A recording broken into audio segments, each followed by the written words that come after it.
getting bread, just getting bread, getting bread, just getting bread, getting bread. Ain't no bread, just witness bread. Ain't no bread, play witness bread.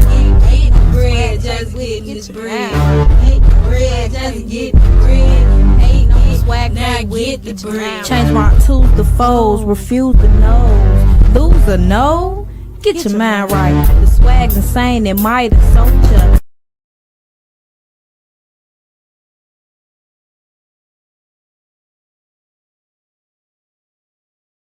Hood hierarchy, they know that's you. Yeah, that's the Hood hierarchy. That's the podcast. Listen, give me my hat first. I need my merch. I need my hood hierarchy merch. I'm gonna be there. All right, give me my merch. I got you. All right, hood hierarchy. All right. Now I gotta shout them out because I've been asking for my merch. I got you. Hood hierarchy, but you dig, like I'm in the hood hierarchy. You dig? I really pull up in real life, you know. But I want to salute you and give you blessings, bro, on your journey, bro, to the top. You dig? Meet me up there, nigga. I see you when I get there. And check this out, y'all. It's your boy Benzino, right? And we talking the hood or we talking hood hierarchy? It's my man Uncle Beats. He in the building. You know what I'm saying? Tap in, pull up. It's your boy Benzino. Holla. Coming showing the hood hierarchy, the real hood. Say that now, brother. Say it ain't so, Valley. And what kind of day is it? It's a new day, mother. Say it ain't so, Valley.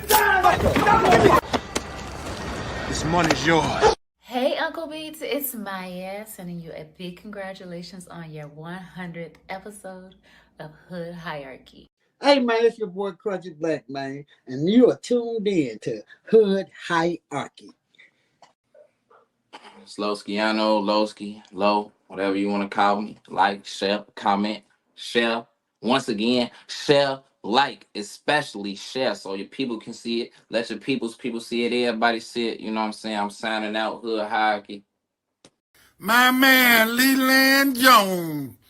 Keep your game live, Jack. Stay down like 4 flat tires. The best is yet to come. Don't give up and don't give out and don't panic. You hear me? Church. Yo, what up? This your man Cole Hardy. You watching Hood Hierarchy. You did. Yeah. And shout out Hood Hierarchy, man. Y'all already know it's your boy Voting, man. Hey, you ain't gonna get no good talk unless you come talk on my man Uncle Beats. Hi, it's your girl Sweet Juices, and you right now is rocking with my boy Beats. You know what I'm saying? No other hood hierarchy. You feel me? Like straight from Inglewood, man. We go way back. I love how you rock with the city. This is the guy. This is the guy if you were looking for. Get down Shite Town, man. You know what I'm saying? A town full of man, get number a bag. You know what I'm talking about? Hey, what we doing, baby? Bag. Hey, bag, man. You know what I'm saying? A bag. You gotta be about a bag. Bag. You already know, man, Hood Hierarchy, man. It's the king of clubs, who it is, Trap Beckham. Mr. One Time for your birthday, bitch. Mr. Little Booties Matter, you know what I'm saying? The king of clubs, man. You already know, Hood Hierarchy. Tap in. Let's go.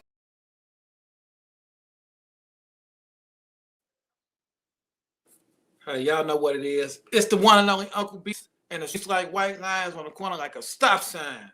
Y'all know the rules. It's the Hood Hierarchy Mobcast. If you want us to be all right, hit that like. If you care, hit that share. You want us to survive, hit subscribe.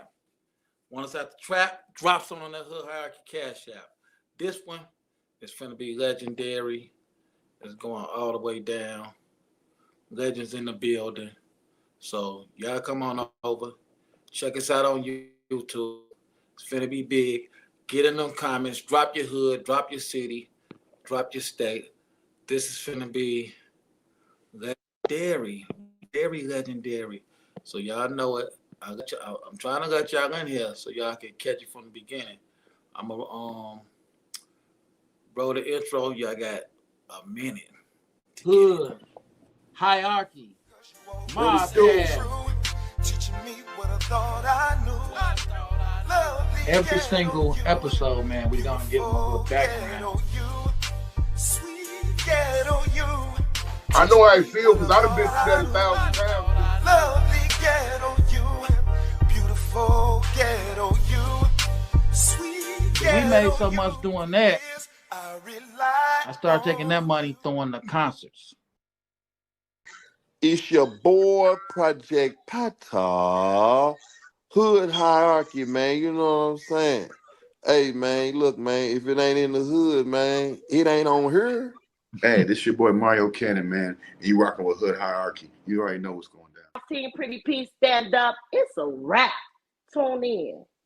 It's Deli Dale. And whenever I got time and I'm relaxing and I'm chilling, I don't give a damn if I'm laying in the bed with you. I'm checking out Hood Hierarchy. And it's just that simple, just that easy. It's 7 Up, man, straight from Brooklyn. I want y'all to check my boy out, Uncle Beats, Hood Hierarchy. Get the dopest interviews, the dopest content, the dopest platform, straight from Chi-Town, man. You know what it is, man. We representing Uncle Beats, Hood Hierarchy. That's the highest of prestige. Get it? You already know. That's on game. You heard? Well, what's happening? It's the one and only HD president, Mr. Bow Bow Bow. This is Hood Hierarchy checking in. I'm signing out. HD4, bow, bow, bow.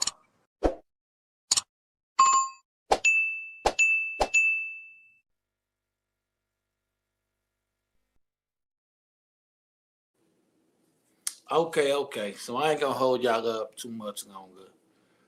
I'm fortunate enough to have people that inspire me to get in this podcast game on here. I know it's a blessing. So get in the comments, drop your hood, drop your city, drop your state, and everybody give it up for the one and only MC8 and Big Steele in the building. Somebody make some noise. Where is in there? So there we go. There we go.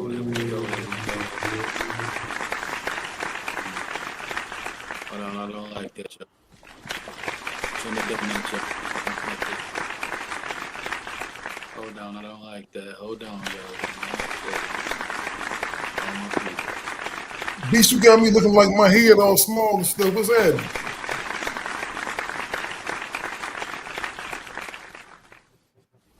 Bring your camera down here. Bring your camera down. You just look like a head.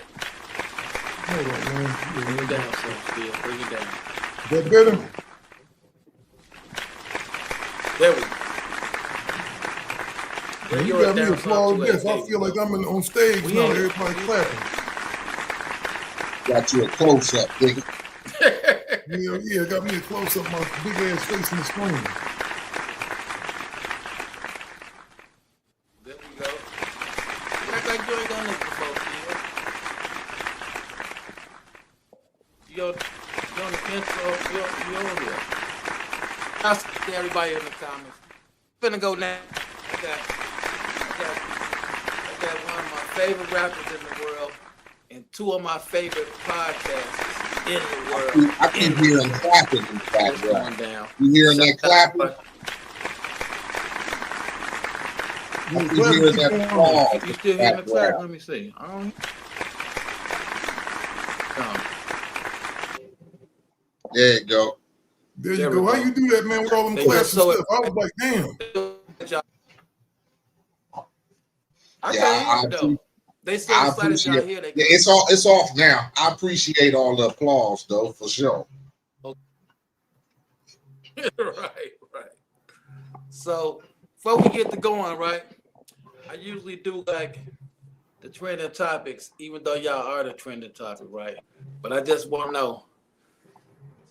know, you could tell us first, Ehit. How did you feel when you heard about Malcom Jamal Warner passing, aka Theo from the Cosby Show?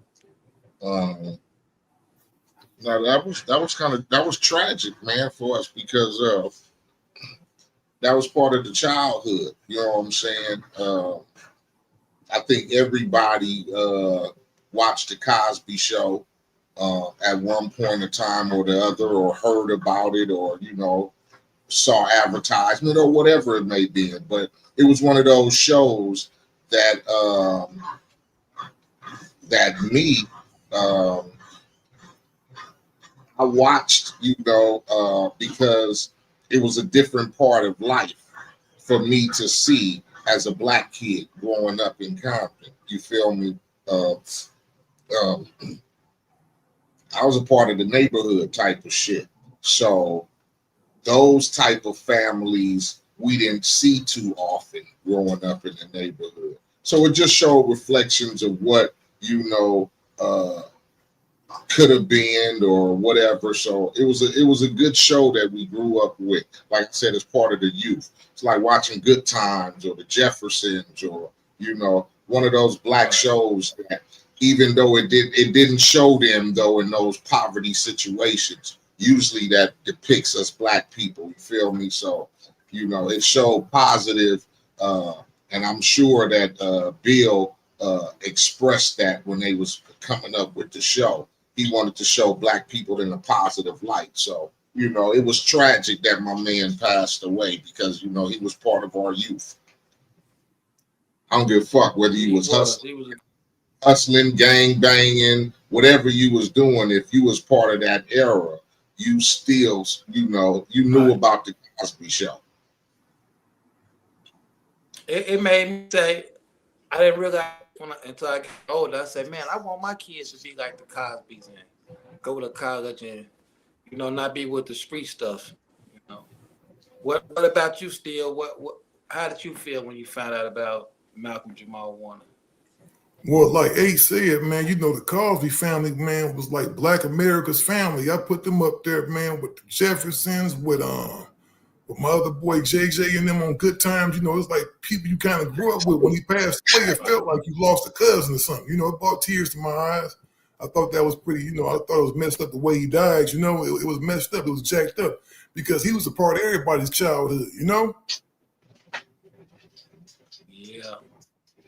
And you know what? I hate to be doing all this rest in peace stuff today, but definitely rest in peace to my son, Lil Beats, because 4 years ago, he passed away today on July 24th. But also, Hulk Hogan passed away today, y'all. So what you think about that, Steele? How you feel about that? You know what, man? I'm going to tell y'all, at one time, I wanted to be a professional wrestler. My mama took me to all the wrestling fights, man. So Junkyard Dog, King Kong Bundy, the Road Warriors. Huh? Right. Hulk Hogan. I say you actually went and seen. Yeah, I saw Hulk Hogan wrestle in person. I went to WrestleMania. The thing with Hulk Hogan, he was one of I like Hulk Hogan, but I was more of an NWA dude. I messed with Ric Flair, Dusty Rhodes, and all them dudes, the Road Warriors, King Kong Bundy. And then, WWF seemed kind of like it took over. It was kind of Hollywood, but I messed with Hulk Hogan. Rest in peace to Hulk Hogan. But I heard he was kind of prejudiced a little bit. So it's like he gone and stuff. Hopefully God dealing with him with his prejudices now, Yeah, but as kids, like I said, as kids, we didn't really understand too much. We knew a little bit about the racism or whatever, but as a kid, like I said, that was another motherfucker who was part of, our childhood back then. No doubt. I was into, I think, every kid, had an experience with wrestling. My son had it. I think I had a little fascination with wrestling as a kid. Them early days of cartoons and shit like that. Remember they had the cartoon with the WWE dudes. Right. That was I was more of that era. Hulk Hogan, Andre the Giant, Junkyard Dog, Superfly, Snooker, Rowdy Rod Piper. That was my era of watching wrestling. So he definitely, again, just like you watch the Cosby Show, you definitely watch Hulk Hogan and WWE, and it was a part of our youth. Late 70s, early 80s, and shit type of shit like that. That definitely was a part of our youth. Saturday morning cartoons and shit, and WrestleMania with Hulk Hogan and them.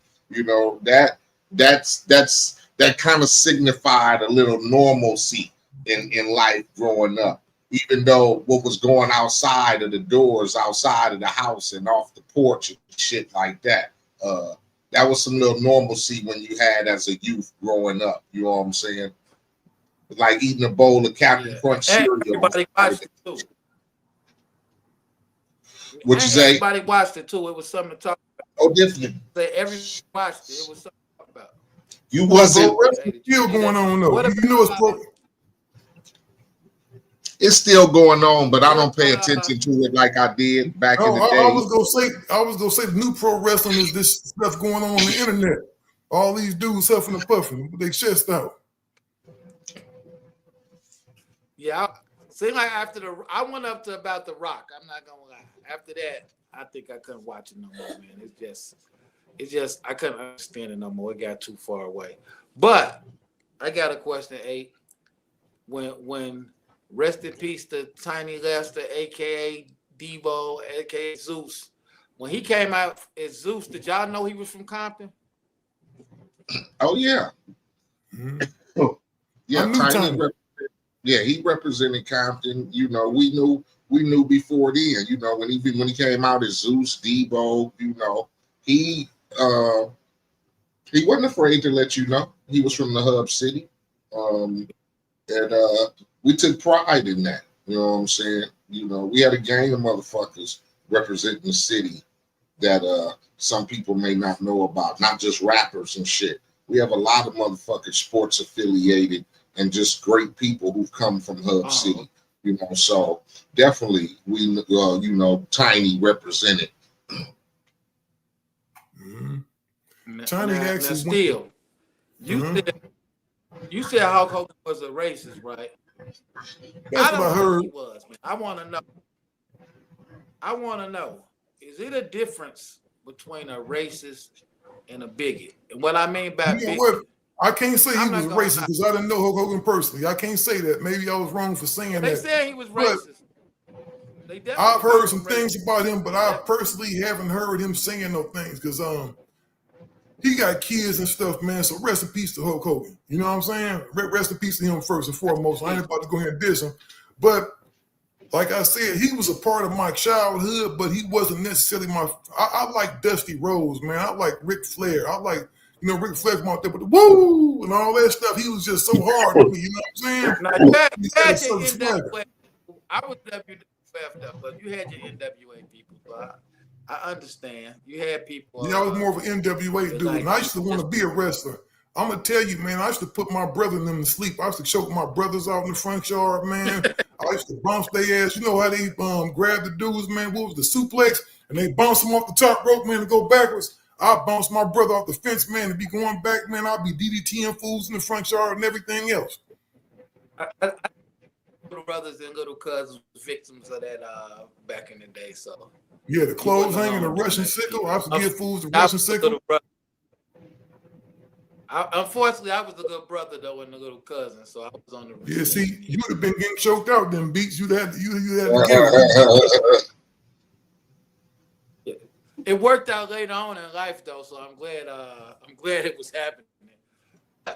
But like I was saying, right, people that's trying to talk about him, right, I don't think you racist just because you use certain words, because that's really just reality. Every time I refer to a good Caucasian person, I might call him something else. But that don't mean that I don't like him. I think somebody who's racist doesn't like that group of people at all. You know what I'm saying? And Hulk Hogan rock with Mr. T and so many people, so I don't even see how he wasn't just getting paid, though. He was getting the check associated with checking it with Mr. T. Mm-hmm. It was a check associated with that. A racist ain't gonna even get the check. I don't think nobody racist gets that bread. Yeah, that'd be undercover motherfuckers, like, you know, because when you're dealing with fans and you're dealing with the public, publicity, when you're dealing with there's black people in your workspace, so you can't be just an asshole openly prejudiced, right? Those are the people who are hidden, like say shit that's undercover and get exposed by, you know, a voice recording or email or some shit like that. So you're not gonna openly catch a motherfucker, you know. A black person be in his workspace, they'll shake his hand, go to lunch with him, you know, perform with him, do all of that. But they'll secretly go home and be calling you a nigga.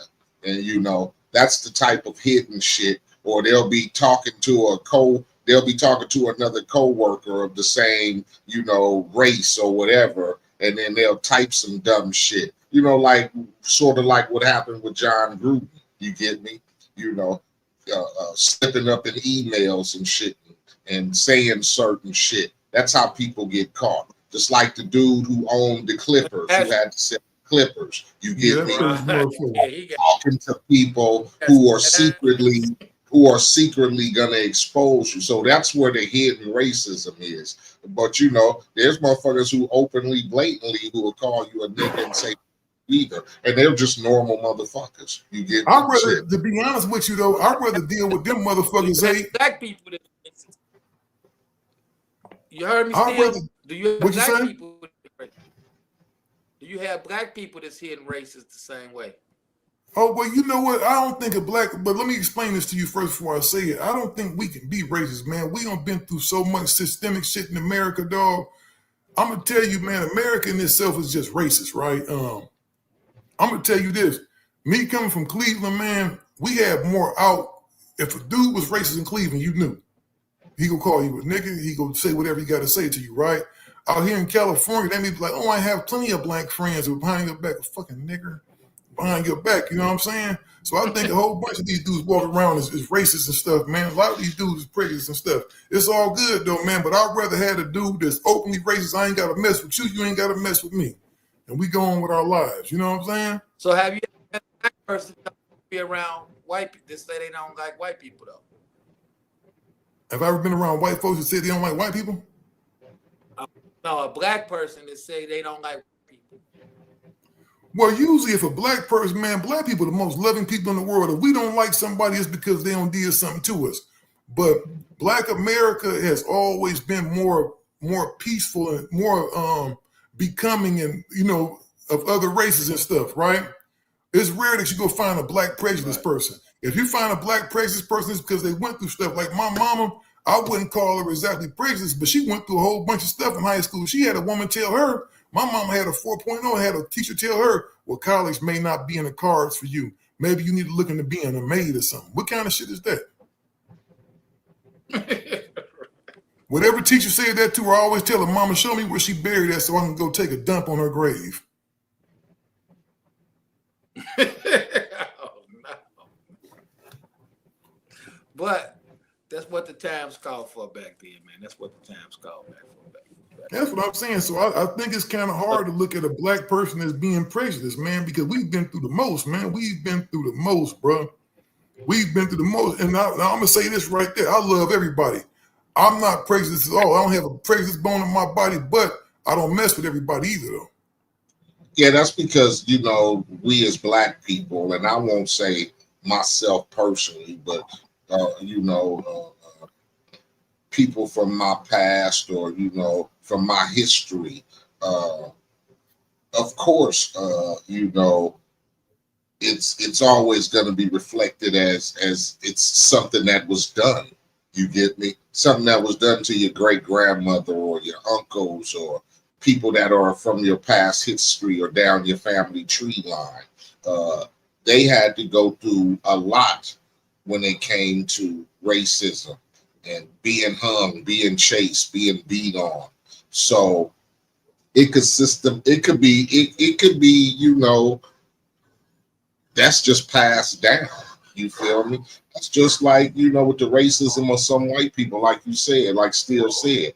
There's some motherfuckers who would just blatantly tell you in the yard, fuck you and fuck you nigga and shit like that. And those are the motherfuckers who been handed down that shit because of their bloodline. You feel me? A lot of them don't even know black people. their bloodline was taught from the beginning, since whenever they jumped off the ship and came over here and had and great grandfather had slaves. So that was taught all the way down the line. Like we hate black people. You get me? So, and then arch hatred comes from shit.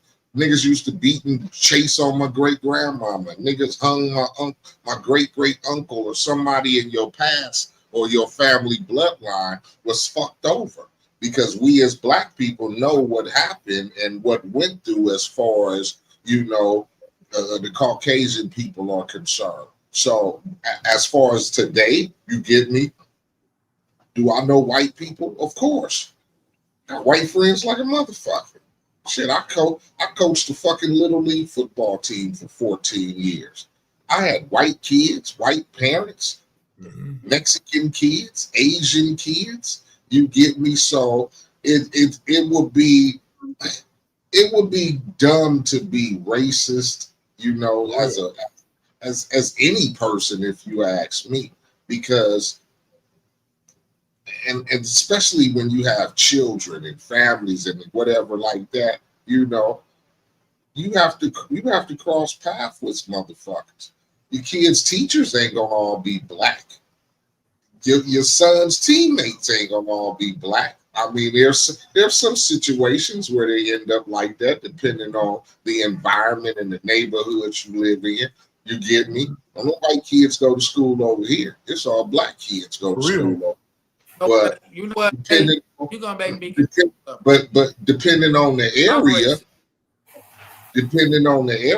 you feel me? I'm not too much racist. I'm not racist at all, because, like I said, I deal in a world where I have to coincide with everyone.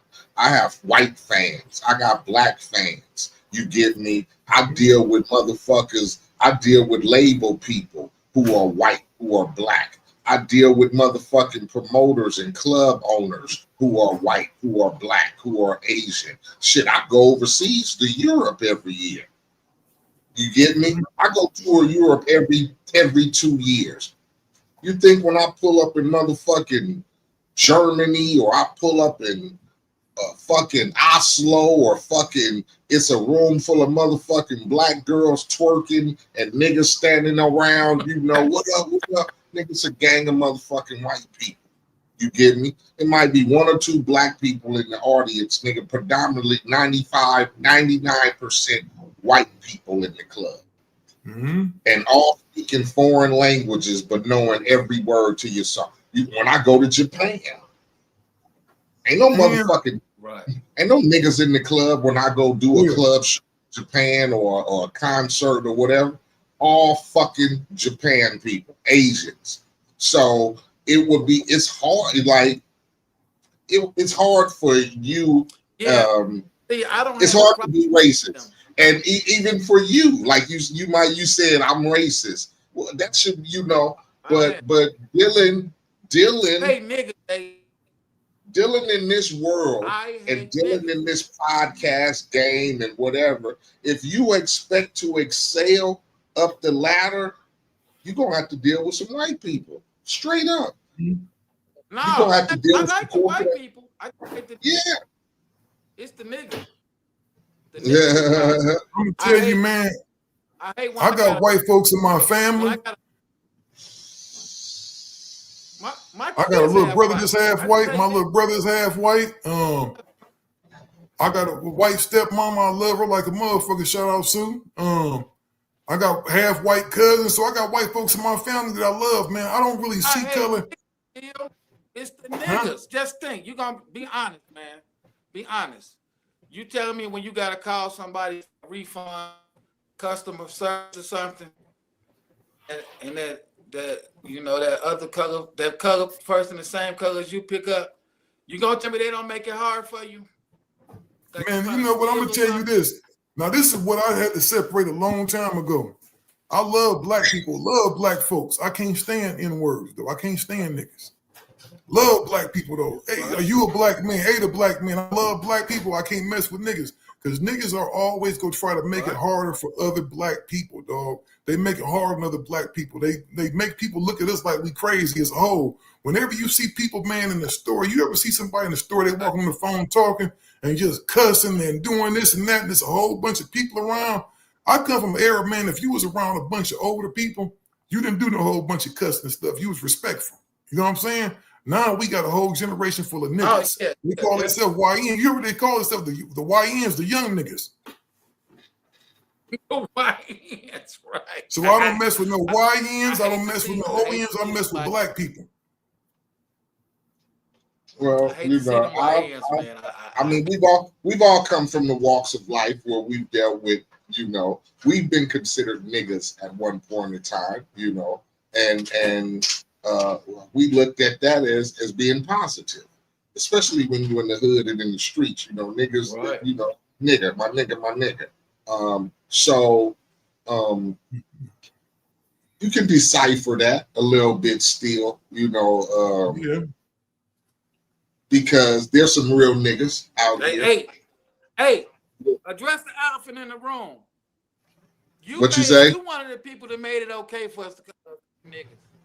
That's why I say it's some real niggas. There's some real niggas out here. I fuck with real niggas, and I fuck with black people. You get me? Because there is a difference, and you don't want to decipher that because we're all black men, and that's what I like to say. But I got some real niggas that still, you know, hood associated and still, you know, represent to the fullest, and you know, honorable niggas. You get me? That follow a code that, you know, now there are some niggas today that are shiesty, greedy, and just downright just crooked and fucked up. And those are the type of niggas you gotta avoid because that's what gives us a bad name. And unfortunately, when you say though, that is two classes of nigga though, like my niggas. I'm talking about you know what I'm talking about? I consider myself, because even to some people, to the white people, to the Asians, to the whatever, I'm a real nigga. I'm not no black man dude. You get me? I'm a real nigga. So, and I go by that because of the walks of life I came from. You get me? I didn't come from that walk of life where a nigga met me walking through the college dorm, or, you know, he met me on the job where I'm walking in with my suit and tie every day. Niggas met me through spitting tales from the hood. And that was my walks of life. But I ain't never been a crooked motherfucker to a nigga. I ain't never stole, robbed from a nigga. That I'll go by a code that I was taught by the niggas that I looked at that was OG. Now niggas did they dirt. Niggas sold dope. Niggas represented the hood or whatever. But as I matured as a man, I considered myself a real nigga because I'm fucking with everybody who I consider a decent man. I don't give a fuck what neighborhood you from now. You could be a Blood, a Crip, you could be an SA, you could be whatever. We gonna be able to conduct business, talk, and we ain't gonna have no beefs. And that's where the real nigga come from. Because your association and your affiliation to the streets and how you come up and how people are introduced to you. You get me? White people they wasn't introduced to me on the motherfucking corporate level and the motherfucking, you feel like I said.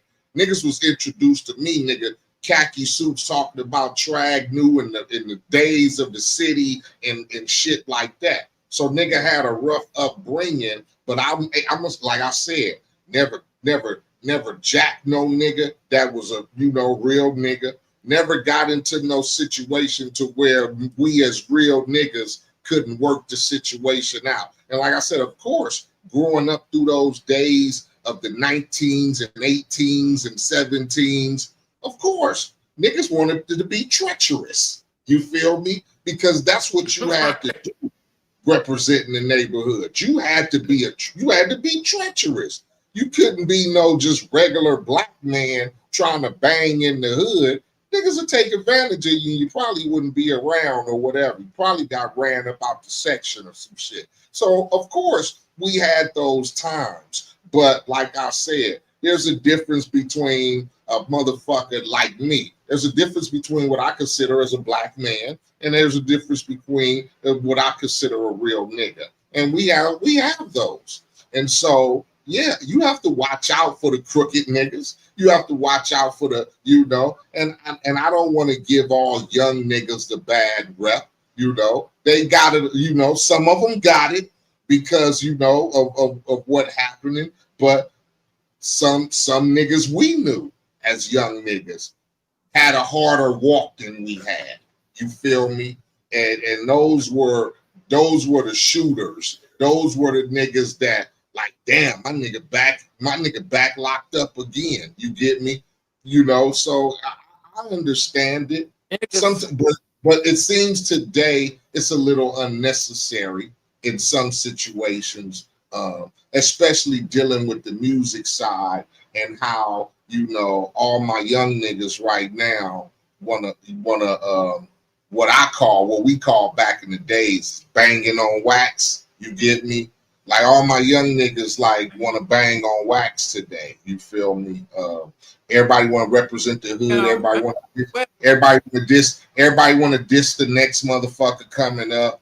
Just like I was explaining to, I think me and Steele was talking about the other day. Like that's why I try to keep my son from wanting to become a rapper, because he could get on the mic and get on YouTube with a video. Next thing you know, he gonna have niggas from Chicago's. Fuck that nigga. Who this nigga is? Fuck this nigga. You ever come to town, nigga? We gonna stomp you out and whoop you. And not even because they know him or because it's a he's ever done it. It's just because he's another nigga that they feel like fuck you. And that's the attitude that a lot of our young niggas got. A lot of our young niggas got the attitude of fuck whatever you trying to do, homie. If it ain't over here, fuck what y'all doing. Fuck y'all rappers over there. Fuck y'all whatever. And it seems like that's the attitude from the young niggas. You get me? Like niggas is like, nigga, if you ain't rapping from over here, nigga, fuck you and fuck everything you about. And they'll diss you and everything, and then tell you, nigga, you come to town, nigga, we gonna light you up. And so let me ask you about the Gangsta Chronicles. Hold on, Steele. I gotta ask you about the Gangsta Chronicles, right? Y'all was, I don't want to make nobody mad, but y'all was like really one of the first. I just say one of the first. I won't say the first, right? Y'all was really the first ones. You got to get that to Steele. You get me? You got to get that to Steele, because I came along a little down a lot. You did come in down, but the first to do podcast was Street Dudes, right? And now everybody doing something, right? But it's all the messy stuff. So how do y'all stay away from the messy stuff? Because that's all people care about now. Is the messy I'll let Steele tell that story, because we've had discussions to where where we felt like the direction of the show should go. You get me? We've had those times where we probably felt that we should be controversial and a little messy. And we've had talks about it. And, I'll let Steele explain, how we figured out, we're going to stay constant with the Gangsta Chronicles. Pretty much. Beats, I'm going to tell you like this, man. A lot of them dudes you see out there, even the dudes that's getting big views, they just don't make sense financially. Because for one, a lot of people don't know how advertising work. We can come out with a show and get 30 million views an episode. If the CPMs on there is only 50 cents, it don't matter. We just doing a bunch of dumb shit for nothing, right? It's fruitless, right? It's pointless. But I look at it like this. I'm not a person that hide. I go out. When you see me, when you come out here, we kicking it, right? We out amongst the people, right? I'm a man of the people. Ehit's not a dude to stay in the house. I like being able to go places. I go to the movies, man. I go to the mall. I go out there, man, with my wife. We go out driving and stuff. We hang out. I always like to have positive interactions when I see people, when I meet people in the streets. I don't talk about nobody, dog. And I know a lot of stuff. Me and Ehit know a lot of stuff that can hurt people's feelings. If we got to tell them the stuff that we know, dog, it'll shut the internet down, dog. But I'd rather not do that because people can trust me with their business, dog, and their private affairs. You know, I advise a lot of people, right? Because they know I'm not going to run back online when I hear something. Or I found out about this. It's a lot of things, man, that we get wind of, man, before the rest of the world do. It ain't my story to tell, man. I always like to look at myself like this, man. I look at myself like this. I'm a man before I'm anything else. I'm a man before I'm a podcaster. I'm a husband. I'm a father before I'm anything else, man. So I got people that wear my last name, so I ain't gonna never do nothing to embarrass them. I think we able to. That makes sense. I think we are able to, and I don't want to say rise above everyone because you know this is the hustle. This is the game, right? You feel me? Just like the rap game is or was, and I come from the streets. You come from the hood. Just like the dope game was. You feel me? Back in the days when it was competition. You get me? You serving. Niggas 3 blocks away serving. Niggas up the street serving. Right. So, and it's all about who got the best dope. You feel me? You gonna have your clientele if you can give them what they want. And it don't matter how many niggas in the hood serving, right? If you got some good shit, your clientele gonna always come to you for your product. There's a million podcasts, like you said it. There's a million niggas got podcasts. I mean, you know, we on your podcast. You know, me and Steele got a podcast. Whoop Wopty Whoop got a podcast. And Jimmy Jack got a podcast. And the Black Brothers got a podcast. And Up on the Block got a podcast. And you get me? Who don't got a motherfucking podcast? Because niggas have figured, mama got one. Niggas have figured out, ooh, it's the new dope game. Nigga, all I gotta do, give me a camera, little time, give me a YouTube channel, whoop. But you gotta be really, you gotta give a motherfucker some shit that they wanna to fuck with. Gotta be articulate. Half the cats that say they got podcasts don't have podcasts. They're not doing no audio. Me and Ehit sometimes put out episodes. Man, I got maybe like 15 videos I ain't never put out. Good videos. I'm gonna put them out when the time comes. But I don't consider YouTube. YouTube is a whole different audience. You got to remember, man. If I decide to go online and eat boogers, I'm gonna have 1 million people looking at it. Do that mean it's good? Let's try it. Let's see it. If I went online now and just was eating boogers and doing stuff and slapping myself in the face, I would have 1 million people watching, but that don't mean it's good content. Exactly. You feel me? So I'm not just gonna do anything, man, just to get. See, a lot of these dudes ain't even getting paid. The new currency is the social currency, Beats. Is to have people know you and notoriety. If you ask the average cat nowadays, man, would they rather have $1 million, dog, or 1 million views, 1 million followers? You'll get some people to say, I'd rather have 1 million views or followers. And they're not even gonna know how to monetize them millions. It's me. You give me 1 million views and followers, I'm gonna know how to monetize them, right? These dudes, they don't care about that. They care about just the look of it. You know what I'm saying? The look, I'm popping, but then they can't go outside. All of these dudes that be on the computer talking cash shit, and I don't know everybody. This ain't, please don't come and get me Mr. Internet Gangsters, but a lot of these dudes don't want no smoke, man. They not gonna do nothing in Bush's backyard. All these niggas that talk shit, you would never see them outside. I just think that if you're able to keep a real motherfucker's attention and you're able to intrigue them with your guests' stories and how you because we don't like to really interview motherfuckers. We like to ask niggas about how what life is like and and what life was like in your past life and what you doing today and shit like that. So really, you just got to have a motherfucker intrigued. And I think that with the Gangster Chronicles, we do that, especially coming from the walks of life. that we came from, right? Because niggas expect you to be illiterate and dumb and don't know how to hold conversations and shit like that. So it intrigues people when they can hear, two grown ass niggas, conversate with motherfuckers and really get motherfuckers to talk intelligent and intrigued. And I don't give a fuck where you come from. You can come from the streets. Didn't graduate high school, nigga went to prison, whatever. But it's all about what you bring to your audience and what they expect from you. And you got enough of them. You got enough of them shows, like I would tell Steele. It's enough niggas out there who messy.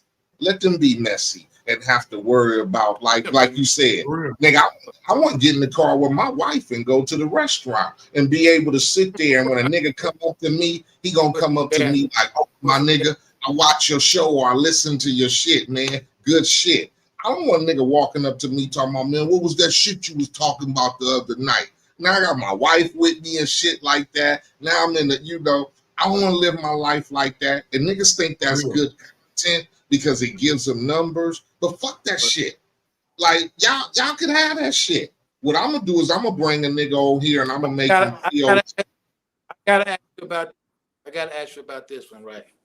This is when I really said, man, these dudes is good. Cause it was like any news channel, anything, right? When y'all interview Sammy the Bull, and I'm like, wow, they got somebody who really got bodies for real. It ain't no confusion about it. We know he did this stuff. We know it's part of it. We know he one of the biggest rats in history or whatever, but y'all let him come on. He told his story. Y'all asked the right questions. So, like, just going into that interview, like, what was your thoughts on it, Steele, for y'all did it? We didn't approach it like we approach that like we approach anybody else when we have you on the show, whatever. Our show is conversation based. We don't go on and really ask about trending topics. We don't go on and talk about we discuss a person's life and everything like that, right? We like to talk to interesting people, bro. It's not about the level of infamy that they may have, who they may be, how famous they are. I could find a hobo outside, a homeless person, man, that may have fought in World War, may have fought in Vietnam and got a plate in his head, and he may have an interesting conversation. I'm gonna call Ehit and say, man, I met a dude that got a plate in his head, man. He got 1,000 kills in North Korea, and he's seeing people and stuff, and he said that the government got a base with lizards below it. Let's talk to him, man. They ain't necessarily no gangster shit, but we like to have conversations, man, interesting conversations. It has to be a conversation because the biggest thing I tell people that want to get in podcasting is find something that someone else is not doing. Bring something new to the table. It done been so many people who stole our format. We don't switch it up 5 or 6 times on pets. You know what I mean? Because people, man, don't be throwing good shots at me. Don't be throwing shots at me. Oh, no. Never. And I don't mean, because the thing is, man, let's keep it real. There's only so many things you can talk about, right? There's only so many things you can talk about, man. I think as long as you keep the conversation engaging and you come up with something that's niche, right? Our show is very niche. We may not have the biggest show. We may not get millions of views on YouTube. We got videos that have gotten millions of views, but we don't do it for that, right? We don't do stuff for the shock value. If me and Ehit wanted to get, I guarantee you, if me and Ehit at any time wanted to come and take over YouTube, we could. We know how. But it's not worth the stuff it comes with, man. Believe me, I like having my freedom.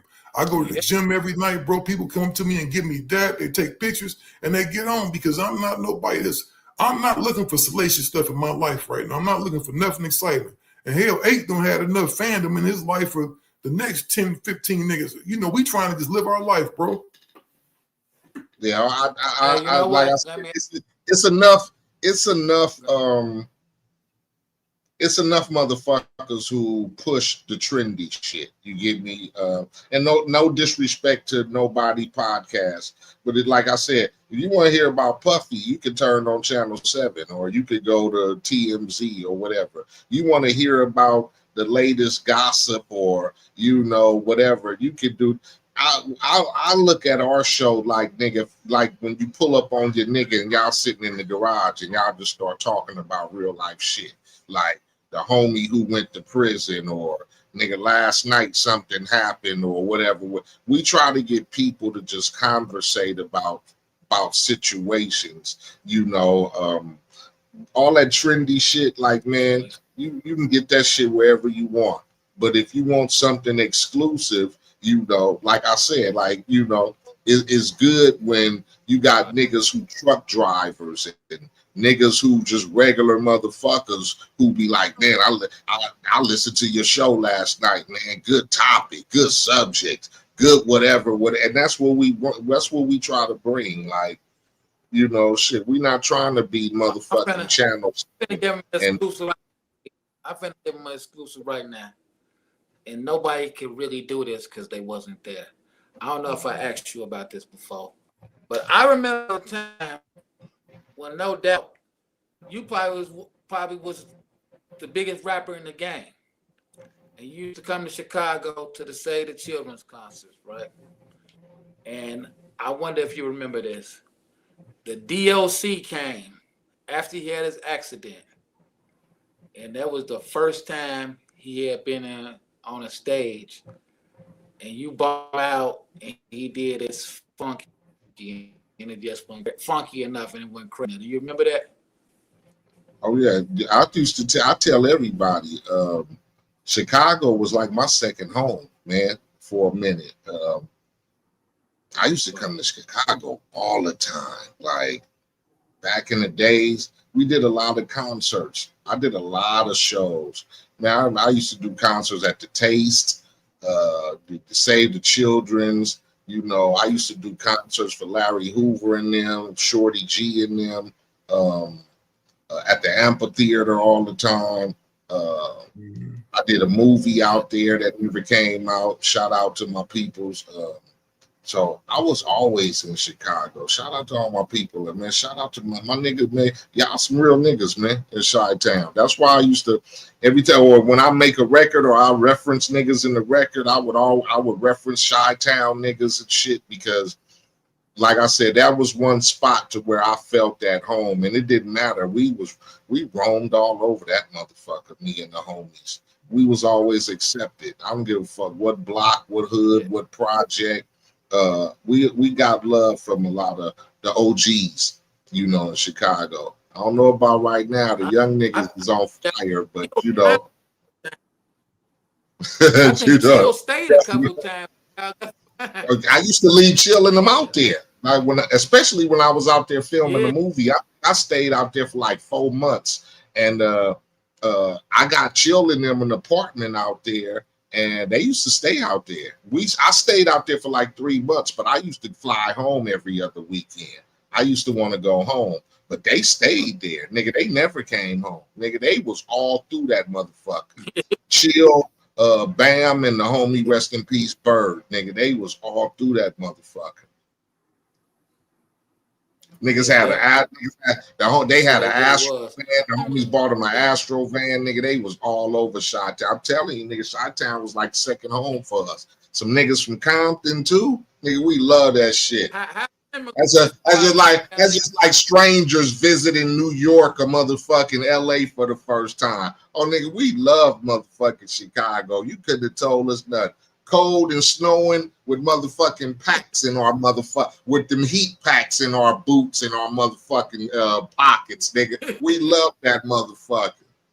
Niggas used to be like, nigga, it's cold as fuck out there, nigga, please. We love big ass goose down coats and shit and Timberland boots on. We didn't give a fuck. We was stomping on Harold's Chicken every other day, nigga. We loving it. There we go. Here we got some bomb chicken. Man, we love that spot so motherfucking bad, nigga. We wore that motherfucker out, man. Living there for 3 months, nigga, we used to just pull up on that motherfucker all the time. It wasn't nothing better, I swear. I gotta know this. What's the best Roscoe's to go to LA? I haven't been to Roscoe's. One on Sunset and Gower. when I would go to the one on Pico. That was the best one. The one on Pico was good, but you know what though? I ain't gonna bust him out. I saw Roach at the one on Pico before.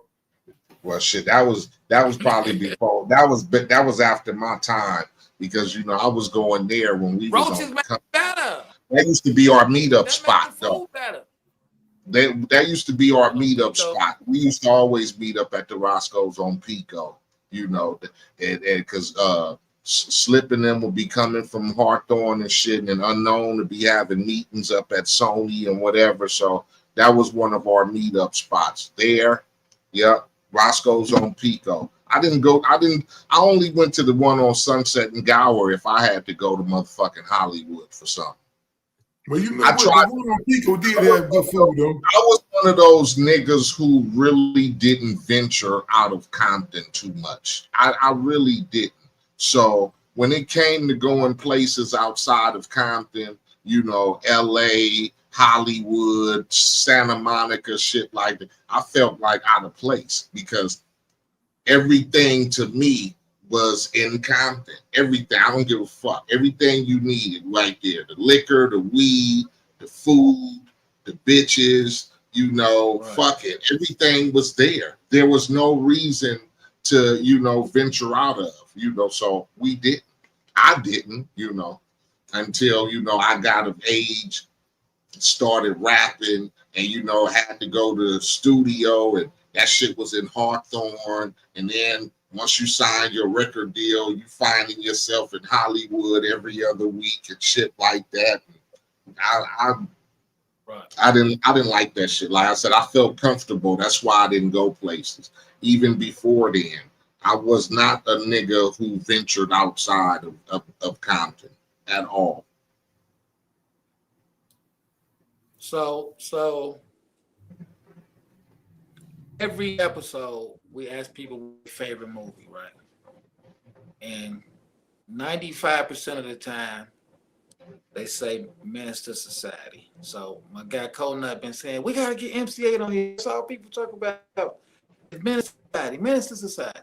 So with Menace to Society, how accurate was Menace to Society with how California was back then? I could say that all of our hood biopics, they were pretty accurate. Boys in the Hood was pretty accurate. That's just far as the setting, you know, and niggas, you know.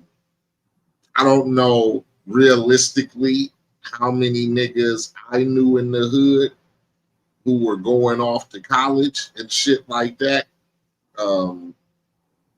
But if you looked at it from the doughboy side, you know, that was real. Niggas was coming home from prison. Niggas was selling dope. Niggas was in gangs, shoot 'em ups and shit like that. Confrontations with the enemies and shit.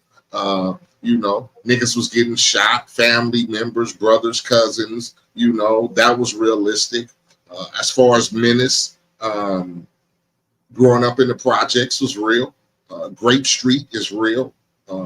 Half of those niggas you saw in the movie as extras and shit, they were real niggas from the neighborhood. Drive-bys and jack-ins was real. Niggas pulling up on you, you know, jumping out. Those aspects were real. Us going to shoot up niggas and shit like that, you know. It was a lot of realism to the stories of Menace to Society,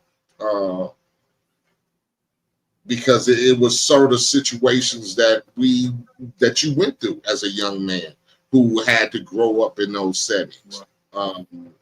You start, you know, 90% of us belong to the game. 90% of us started selling dope. You get me? Those weren't thought up imaginations of movie motherfuckers.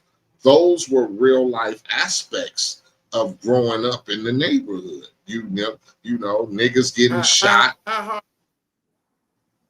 hard What was you it for say? you to play AWACS? Did you have to Oh, how that hard was wasn't. it for you to play your character? It wasn't really, like I said, people ask me that because, you know, when you look at movies, you know, it's still acting involved, right? You know, and I'm not no motherfucking actor. What my advantage was in Menace to Society was, again, I gang banged. I claimed the neighborhood, sold drugs, carried a motherfucking gun. I drove around in lowriders and cutlasses and shit, like, you get me. My environment was that. So it wasn't like they had to get an actor and mold him into this character. I was that character. Right. Feel me? Shit, 19, 20 years old in the neighborhood. And even though at that time I had a record deal and I had, you know, albums out, anybody will tell you I was in the neighborhood every day.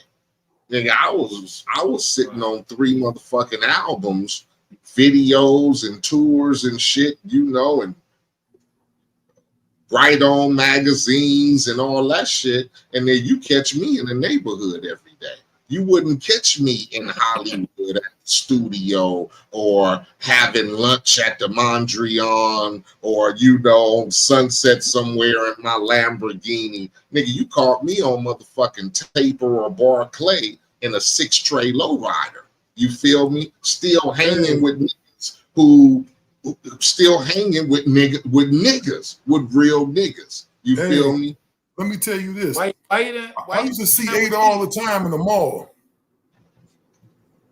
Oh, straight up? All the time. And I'm not Look talking at it about, now. I'm talking about MC8, the prime MC8, when Music to Drive By and all that shit was out. I'll be walking by.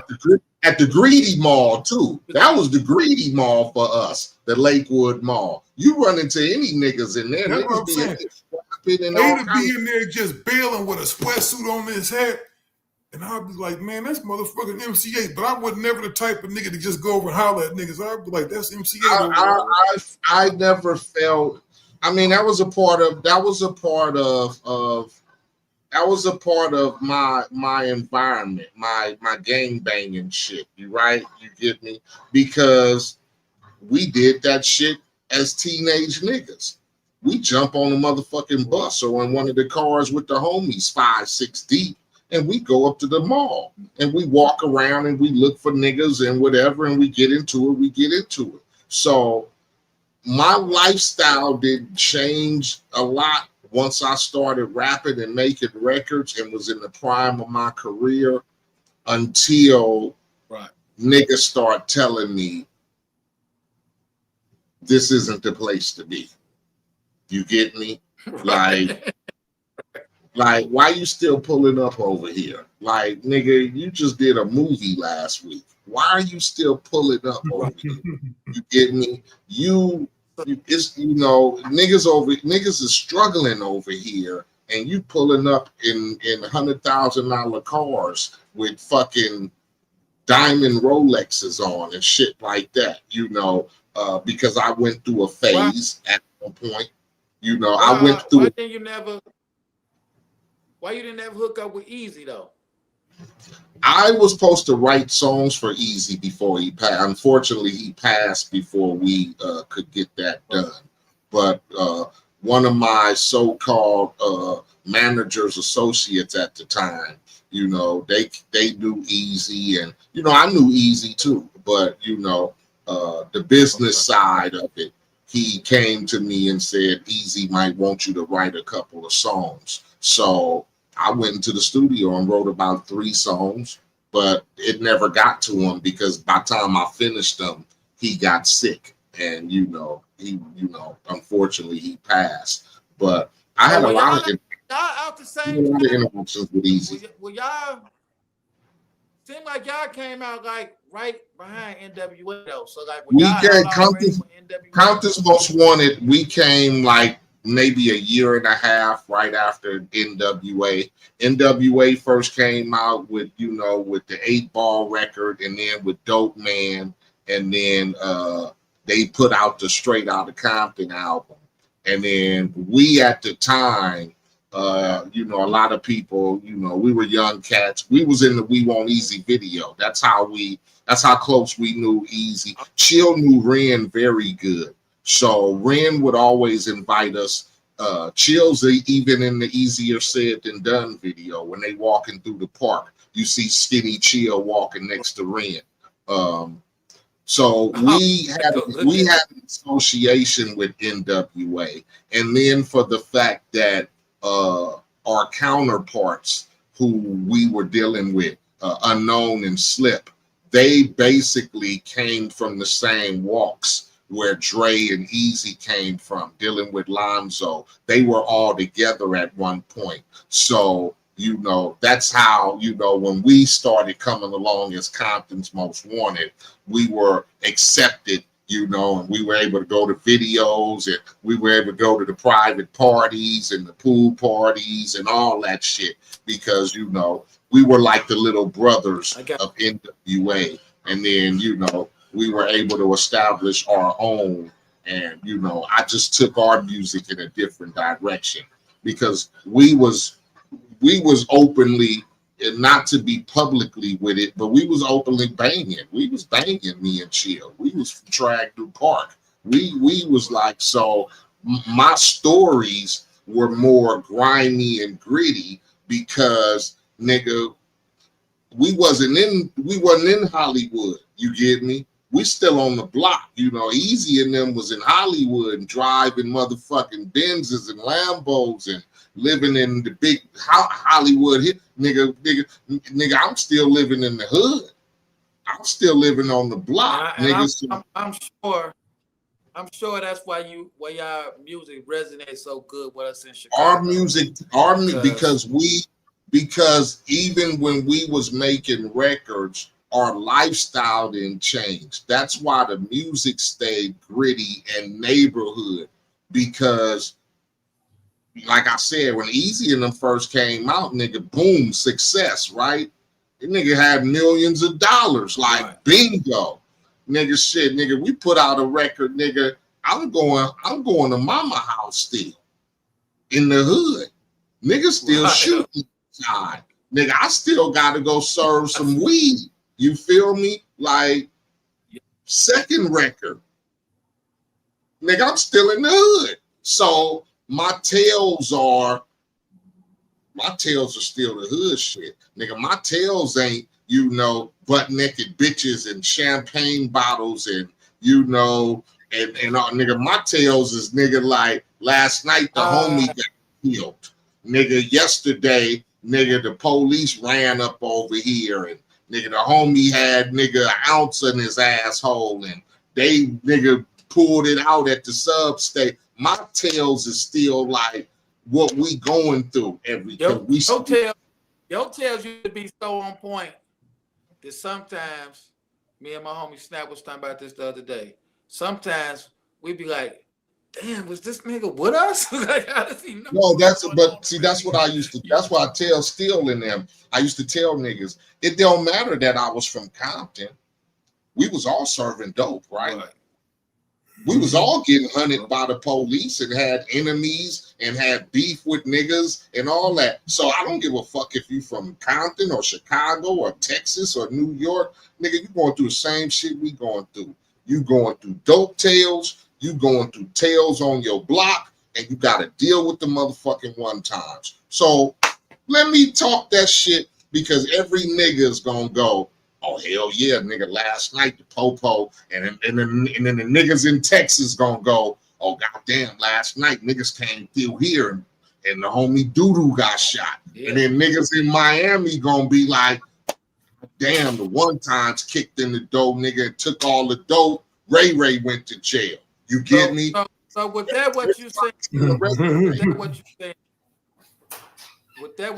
saying, I know Steele is a streetitarian and a hip head, right? How do you think, like you said, with y'all, We didn't want to hear about the champagne bottles and stuff because we didn't have that. We was on the block still. Why do you think now people want to hear the fantasy when they know that they still on the block or trying to get it? Like, why do you think they love to hear the fiction now? Who you asking, me or Ehit? He's asking Why you, you nigga. looked up like this? Why niggas, you know, I don't know. Well, Like, why this niggas is love? what I think. I think we in a new era right now, man. I just think, man, these cats, man, now they don't care as much about the craft as we did about being authentic, you know, the authenticity of it. I think back then you had to kind of be who you were, right? You kind of had to be who you were. You was gonna get called on it, right? Now people have realized, oh man, I realized that the blood and the cripping is the culture on the West Coast, and that gets attention. So I'm gonna use that as a marketing tool now. I think back then, where you had a whole bunch of real Crips and real Bloods back then, and you necessarily didn't know they was banging, like Tone Loc, a real Crip. Candyman was a real Crip. You know, the nigga that had it, we still end up knocking the boots. Them niggas was gangsters. But they didn't show that side of it back then because it was really going down. You feel what I'm saying? If you did something back then, you was gonna get called on it, man. You was gonna get knocked out. Now that shit is whatever. Niggas trying to get paid. Now they trying to get money. They don't care about being authentic and real. Am I saying something wrong, Ehit? Oh no, you on point.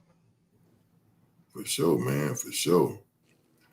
That's all that stuff is. I just don't get it though, because like I said, it's like Ehit was really the soundtrack to everything we was doing. And that's what we loved about him. That's why to this day, like last time he was in Chicago, I tell people, man, get away from the car. Like, but is he okay?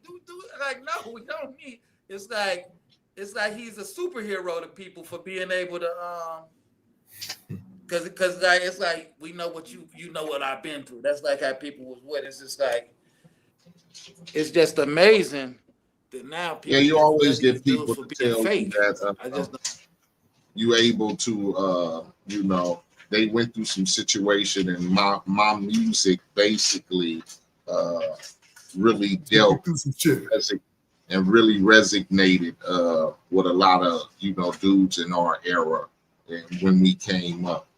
Because like you said, niggas would be saying like, damn, was he with us last night listening to the music?